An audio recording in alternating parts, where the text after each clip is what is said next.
What's going on, everyone? I have Mark Brown in the house with Design Hackers Guild, and I'm super excited to talk to him. A big fan for the longest time. But for those of those of people that don't know you, can you go ahead and kind of give us a little bit of background of who you are, how you design hack, and kind of your story? Absolutely. So my name is Mark Brown. I am based in the area of West Cork in Ireland, right on the Atlantic coast. I'm not originally from Cork, though. My wife is, and that's why I'm here. But I'm originally from Dublin, in the inner city of Dublin. So just to give a background about myself, I am a corporate hack. I've got about 20 years of experience working in the blue chip IT sector, which involved customer service, customer support, then technical writing, then I got into marketing, then I get into sales and so forth and so on. And eventually I got myself a master's, which is sitting on the back of my head there, and it is a master's in design research. And the reason I did that was I got stuck in a project where I was trying to ascertain what was the value of it, and it led me to learn techniques along with project management that allowed me to create an irresistible offer to a bunch of influencer marketers, that led to a 480,000, or sorry, not 480,000, but a 480% out of 100% ROI in return on investment. So that's kind of my basic character. What I do now is, because I'm a history buff and I'm kind of looking at the effects of what's happening in our present day, I run what's known as the Design Hackers Guild, which is bringing entrepreneurs together to build irresistible offers based on the techniques that I learned in the corporate IT sector to craft those offers. That's If that amazing. makes sense. Definitely. It's so important to have a great offer, have a offer that is irresistible, and one Mm-hmm. that kind of matches your audience. Because if you present Yeah. something to someone who might not want it or need it, then it's not going to go anywhere. So it's important to have an irresistible offer. So can you kind of describe what is like an irresistible offer in a sense? Like, I know I kind of briefly described it there, but you being the guru on this, I would Oh, definitely don't love. bring up gurus, or I'll be attacked by CoffeeZilla for talking up trash. But no, in all seriousness, the whole idea of an irresistible offer is it doesn't exist. But the fact that it doesn't exist means that you have the ability to create it. And Right, I love that. what you're talking about when you're creating an irresistible offer is, first, who is this offer for? Why are you building this offer? Where is it coming from? Who is it going to serve? And the whole aspect of creating an irresistible offer is actually to make that offer irresistible and to draw in the fans. I learned the hard way that you have to take your desires completely out of the equation and go to your audience and your customer base, gather data and questions and conversations and looking at what they do, and come back and build what we call personas in the design research area. And out of those personas, you then inhabit those personas and create the irresistible offer. And what that means is you're taking all of your biases as the creator, all of your biases as the business owner, all of that. I've got to make money. I've got to do this, that, and the other. It's all about it turns into all about the persona. And as counterintuitive as that might seem, because it's your business, you should have an input. The more that you focus on your persona, or that represents, and I'll go into personas in a second, that persona that represents your audience, the bigger impact you will have, the quicker you will move through those phases of initial buyers, and then your extended buyers, and then your buyers that follow the crowd of buyers. It moves very, very fast. And I've seen this for myself. I wasn't kidding about the 480%. In the first year of what was the program and I can't mention it because it's an NDA from the point of view. I don't want to get any companies in trouble, but you can look it up if you look my profile up. In the first year, off a 56K budget, we hit 24 million. In our second year, we were on target for 250 million, but we were taken over. And that's important to have an exit strategy. I was talking with Cody Laughlin a few months ago, maybe a month ago or so, and he talks about exit strategies. So you definitely want to check out the episode if you guys love exit strategies and you want to grow a business or flip it or whatever that is. So to go back to where you were saying about gathering data, what is your thoughts on pre-selling? Because I find when I was doing all my research for my different pieces of software, we actually did a lot of pre-selling because it allowed us to have our customers kind of tell us and vote with their money based on what the actual software did and what they wanted out of it. So what are your thoughts on pre-selling? And then we'll get into personas. Yeah, well, pre-selling makes absolutely perfect sense, and it is done in the IT corporate world. In terms of revenue, it doesn't necessarily require you to put down revenue in order to get something out of it. It can be something where you're invited, or if you're smart about it and you're in the corporate people they tend to invite exclusive audiences into pre-shows and betas and so forth and so on. So in terms of that, pre-selling is an absolute requirement in certain senses to get that user feedback, because as much as you do your research on an audience, it's the practical implications of them actually using it and encouraging them to use it. And in what corporate IT groups do is they do invite beta testers, and first in is best dressed in terms of getting their hands on it. They get to blog about it. So the value they get out of it is they get their hands on it first. And from that, you get the feedback of how good or awful it is, and they give you direct feedback as to how to make this even better. And in a certain sense, pre-selling allows all your users to do that development work that costs you millions of dollars to do, and you still wouldn't get it right. The value of pre-selling and the value of betas is just phenomenal. Yeah, I find it, we have such amazing team of kind of what you talk about of having like a guild and a tribe.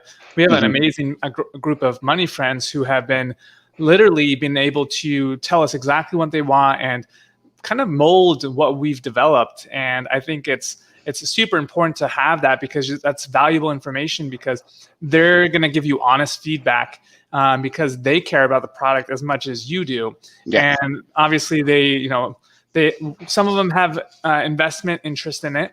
So they're voting with their money too. So that kind of allows for one thing, but it also allows for, just like you said, to kind of lower your budget, because you're not having to hire a QA team. You're not having to hire a mass amount of developers.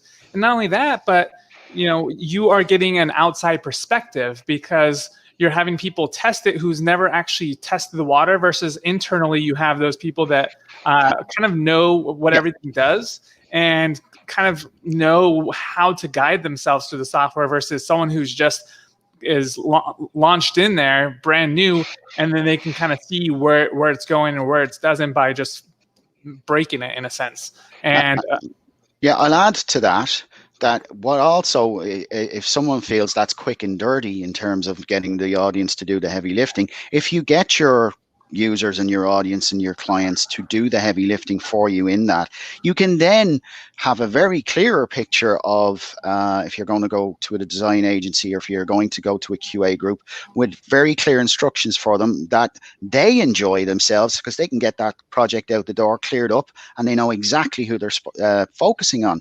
So that works for them as well.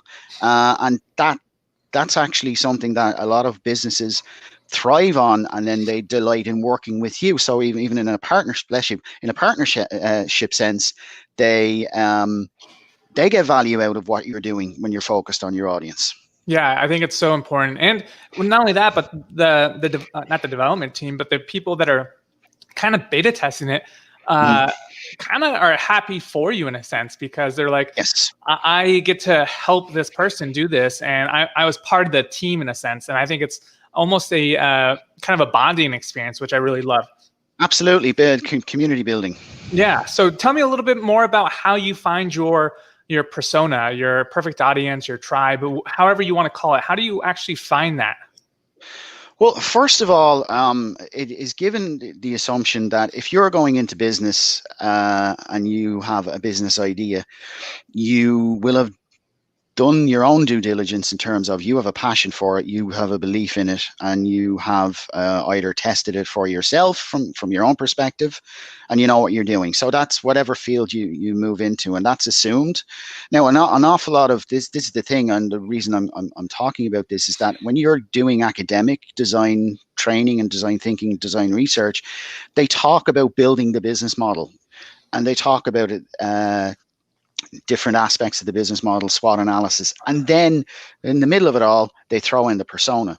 Whereas I'm someone who says if you've got an idea, a fair idea of what you want to do, before you even build your business model, you need to go to a group of people that you know in business. If I had a business idea, I'd approach someone like you, who I know I'm connected to.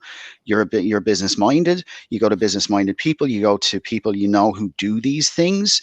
If you've built up a network and rapport, or you can build up a network and rapport, you don't have to rush into it.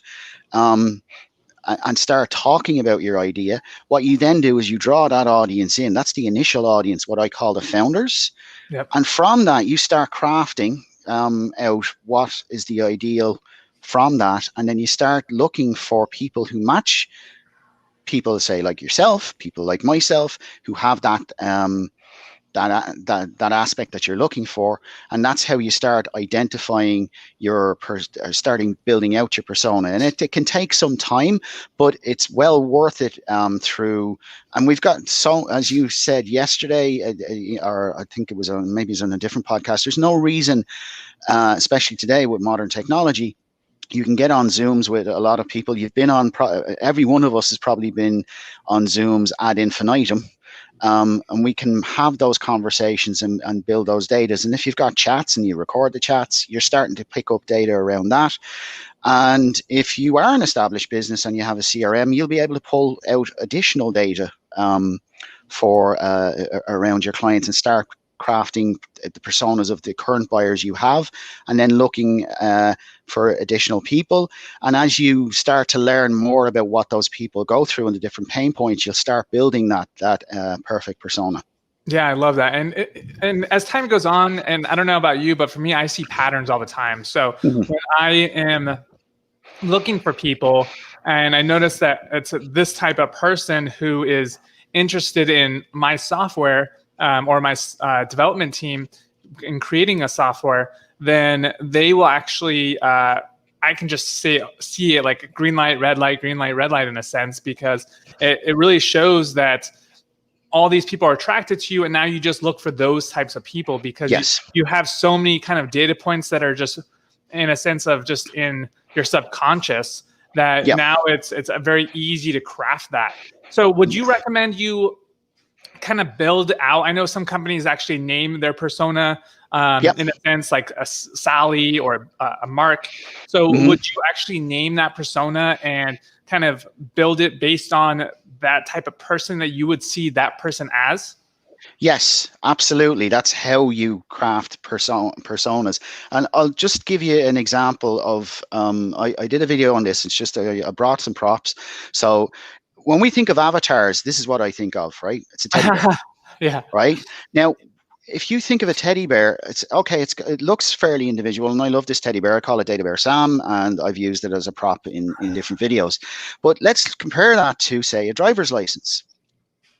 Okay, if you think of a driver's license, it's kind of boring, but it's got reams of data.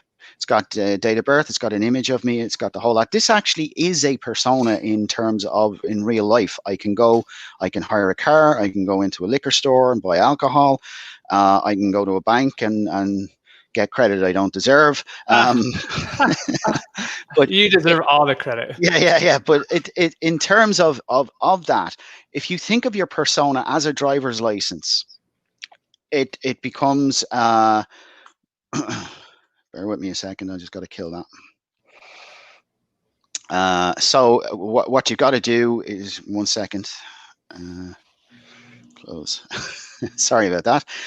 So what you've got to do is when the rubber hits the road, a driver's license, you can see that working in the business, and everybody works off that driver's license as an identification. So although that is, this is a persona, it's not me, but it represents me. So that's why I'd say you create that asset of a persona, because it's almost like a customer's driver's license, and we know if we are sharing that amongst our organization, we can then base our offer on every interaction that your customer has in terms of your site, your offer, how they buy, etc.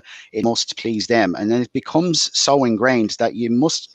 A lot of businesses I've seen, and it's unique. It's only in a few businesses, but in a lot of businesses who use personas, they start to think of them as real people.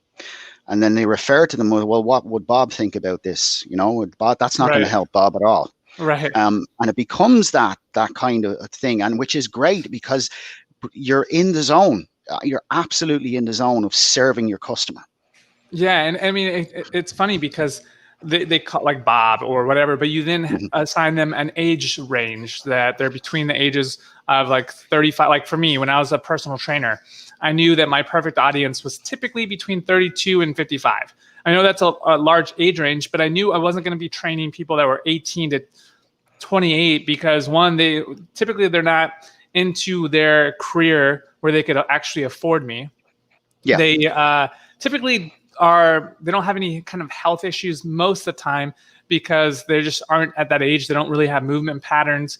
They haven't had years of kind of wear and tear on their body. They typically don't really care so much because they can eat whatever they want and still be semi-healthy in a sense. Mm-hmm. So I knew that that age group wasn't kind of for me. I also didn't train women, so I cut that out of the equation. So I only trained men. And typically we trained, or when I was training, we only had typically CEOs, business professionals, people that could afford to actually train with me. Because someone who's maybe working as working at a 15-hour minimum wage job isn't going to be able to focus on their health because it's going to take them like 6 hours to actually afford 1 hour of training with me. So the numbers just didn't make sense for them. So, when that is kind of a important factor, then obviously they're not going to waste 18 hours a month, which is most of their paycheck, to go train with me once a week. Or the math was wrong there. That was only 3 times a month, but it all adds up. So what would you say about pricing people out? I mean, is that something that you do in your business? Is that something you recommend? Do you not recommend? Do you feel you can help everyone in the world? Or do you feel like you should just focus on people that you could help in your persona? I did an there, which is unprofessional. Well, first of all, you cannot help everybody. It doesn't matter who you are. You cannot serve properly everybody. If you try to please everybody, you'll please nobody. Right. And that, like, corporations don't do that. They have a very specific thing. They look for an income demographic, and even in their sales organization, you target organizations that are within a revenue stream before you even talk to them. You have to be very specific, and that's what personas and building personas actually makes you do. It makes you be very specific. So when you start off with 5 or 6, you actually mesh them down to 2.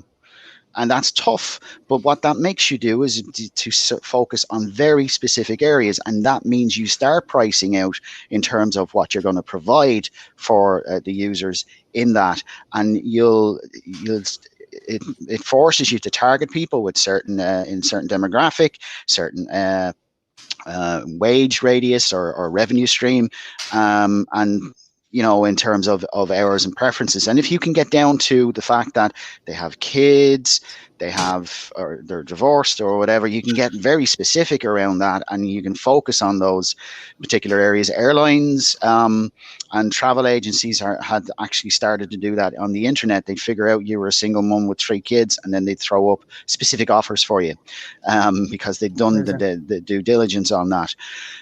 You do have to price out people. If you want to serve people properly, you do have to price out, and as you move through and become more of an expert, you are going to be more expensive in terms of what your specialty can do. So you have to increase your price and start narrowing who you serve. It's a matter of course.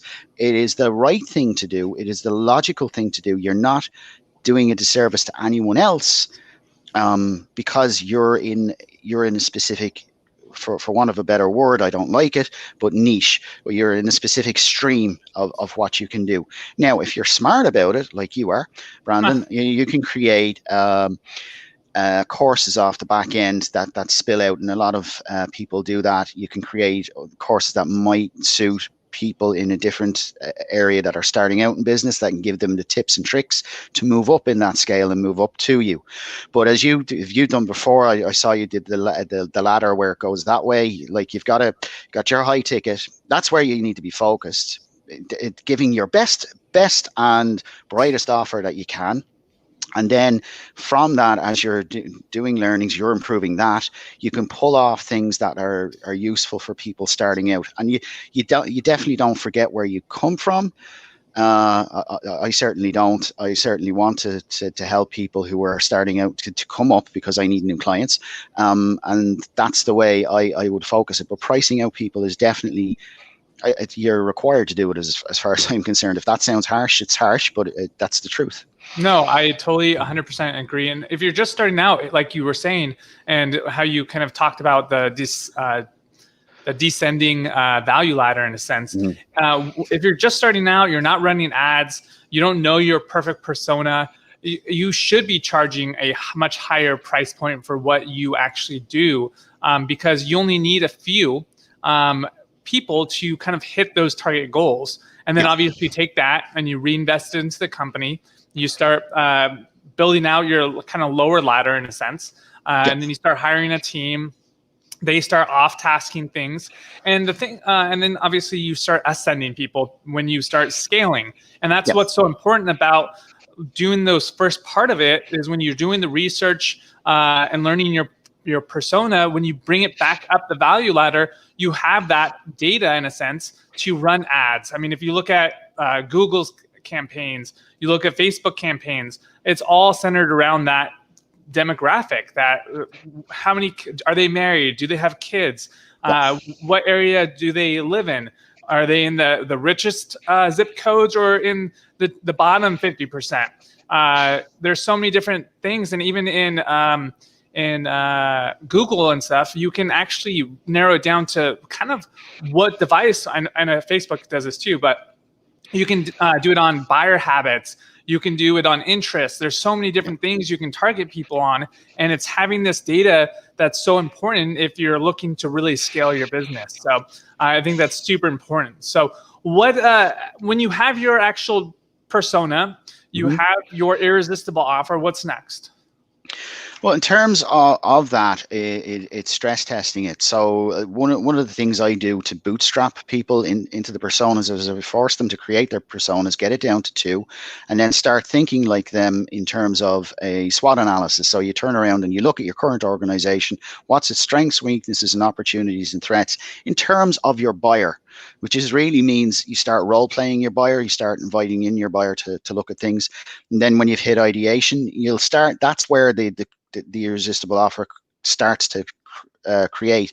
Now, when you roll it out, that doesn't mean it's perfect, because what'll happen is that as you introduce the project, every wave in the sea is not the same or unique. Things kind of change. Things might change in terms of the persona's requirements. Look at what we're going through right now in the pandemic.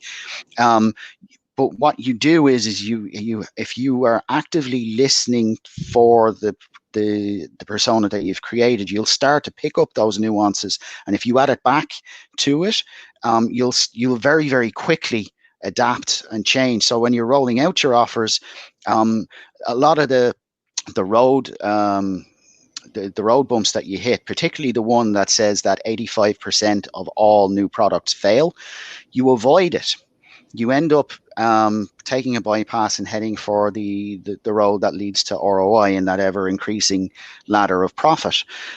And so to get back to your original question, what do you do when you've got the persona and the irresistible offer? Is you do your business. You don't sit back. You keep researching. You keep picking up, and as you say, watch for those patterns. But because say for someone like you where it's natural, it's an innate ability for you, you may not be able to do that yourself. So that's why you create the assets of a persona, and you must think of these things that you do out of the design. When you create the persona, it's literally an asset, like your driver's license. That's an asset to me. It allows me to do business. You consider your persona the same way, and you continually update it. Like you keep renewing your driver's license, and you might get other qualifications for it. It's the same, it's kind of the same thing. You keep your ear to the ground. And as you said as well, you have an exit strategy, because your product or service will have a life cycle. There will be a peak to where it reaches a point. Maybe everybody's starting to create offers perfectly around the world, and then you need to back that off. And then you from that, you need to make another pivot to another product and start building personas, perhaps separate if you're starting a new venture, or bringing that cohort into a new area, which turns them into new personas. Yeah, I love that. And we'll actually go over how to build a persona step by step. We'll have the visual in the money memos or the VIP section. So if you guys definitely want to get that, that will be in the show notes. But let's talk about how you transition. You talk about pivoting. I mean, is it only one persona, or can you start building, like you were saying, building multiple personas that all feed into that product? I mean, does every product have a life cycle? I mean, I know that like Amway has been around for forever, and true. I mean, there are stalwarts, but in terms of the majority of products or services that are out there, you could say Coca-Cola has never changed, but the bottle has changed immensely, and every time they've introduced new products themselves. So there's only a few products that are around forever, and that's to do with the fact that the personas never change in terms of that need. But in terms of most products and services, they tend to have a life cycle, especially in corporations with software. And you're probably bringing up another debate that we could have over an hour or two in terms of where are we going in terms of globalization and iterations. But in terms of what we deliver as a service, you will get to a point where your product or service will be picked up.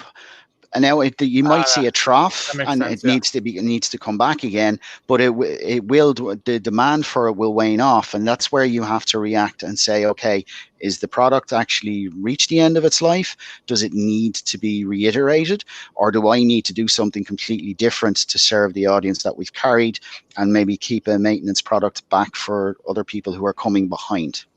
Yeah, I think that is another great topic. Actually, I would love to talk about how company, like say for instance, like Facebook, they buy, like when they bought Instagram for like a couple billion, I believe it was. People thought they were crazy, but they could have developed Instagram really easily. But it wasn't the product that they were interested in; it was the actual list that they had. So I mean, if you're not building a list, you don't have recurring income. That's the thing that people want. The products and services can be replicated pretty easily, especially now that we live in an online world. We can just follow people's ads, see what they're doing. We can follow their design. We can subscribe to whatever they're doing and reverse engineering. But to have that list is what's so important. So, and I think that's where you're going with that, is where you're talking about the design, the life cycle of a product. Is if you're able to be bought out for a great deal of money, it's because most of the time it's not the product itself, it's the following behind it and the branding behind it. And I think that's amazing. And I mean, one of our softwares that we had, someone really wanted it, and we decided to sell it off. And we developed another piece of software based on the feedback that we got. and based on what the needs were, and we Yep. created something even better, and we're growing exponentially, and it's been amazing so far. But I think that is amazing. So where can more people find out about being a design hacker? How can they join the Design Hacker Guild? What is that? Okay. Tell me a little bit more about all that. Okay, well, the Design Hackers Guild basically is targeting. Originally, I was targeting small business owners, but I'm targeting business owners in general who want to really scale their business in the online space, but not having to go it alone. And in terms of that, and why I focused on the guild back in medieval times, at the end of the Black Death, Yeah. guilds actually came to prominence because so many people died that people were left behind as single people where the rest of their family had been wiped out, and it brought in that sort of confraternity family thing. But within the guilds, it focused on skills, and it also focused on price control, proper business rules. And this Design Hackers Guild is a commercial guild in terms of it's bringing entrepreneurs together that do business around the world and across far distant places. But the whole idea behind it is to bring together a standardization of proper business practices and proper offer creation. I love it. So that's the terms behind it. I want to be very clear about this. I don't care if someone else gets inspired by this and creates their own guild in their own area. I consider that a success. Yeah. I think what we need in terms of what we're learning about the weaknesses we've encountered because of this pandemic, I think a lot of localization needs to start to come back into our globalized world, and guilds were the best method of doing that. Now, while I'm not localized, I'm kind of localized around the world. I'm trying to sponsor that idea of localization and building craft guilds. So you don't have to be a candle maker or a bread maker. If you're a business, and there are other guilds like that. Don't get me wrong. I'm not the only guild master in the world. There are other guilds out there. There's a writers guild, and so forth. But there's back in the 2010s, guilds got decimated because they said, "Oh no, it was very controlled and price controlled." But what we've discovered is that even in globalization, we see price controls, and we can see a lack of things that we can't even make in our own country, and we have to take from other countries that were, right. And so it gives us the ability to have that what I call innovation orchestration. So if you've got these guilds, they can actually get together, and using their skills and cross collaboration, they could come up with something that would solve something else. So it has an extra power beyond creating the irresistible offer. I'm looking towards the day where we can actually have guilds that do what is called innovation orchestration, where we bring something in that's never been seen before or capable of doing, but it's done in a locality, and then we can actually spread it globally across other communities. That's the idea. I love that. That is so amazing because it allows an outside. You don't have that kind of internal, not cult, but you have a kind of outside perspective from different companies that are smaller companies that don't have the power to bring something that is able to take on by a global market. But if you have like all your powers combined in a sense, you're able to really use and leverage other companies. And I think that's amazing. So where can people learn more about the Design Hacker Guild? How can they join? Do you have a website? Is it better to contact you on Facebook? What's the best route for that? You can reach out to me on Facebook, and you can also look for the Design Hackers Guild on Facebook and apply to join. You can also go to the designhackersguild.io, and I can put a link out to you that has the Guild Manifesto, which if you go through will lead you to a sign up and free training about personas itself. So that's a free offer for myself. There's no other upsell around it, just to get your email address. And it takes you through some very specific persona training that you can actually take and start doing yourself. I love that. And we will definitely include that in the show notes. So definitely check that out. We will also have extra training in the money memos so that you guys can, for those that are part of the money memos, can definitely get a hands-on approach of having Mark walk you through how he creates a persona. And thank you so much, Mark. It's been a pleasure. I'm a big fan. Likewise. I love talking to you all the time. So appreciate the invite, by the way. And I am honored to actually be on this podcast. I'm loving the way it's growing, and it's great to be part of it. Oh, thanks so much, Mark. I appreciate you. And we'll talk very soon. All right. Take care. All right. Bye-bye.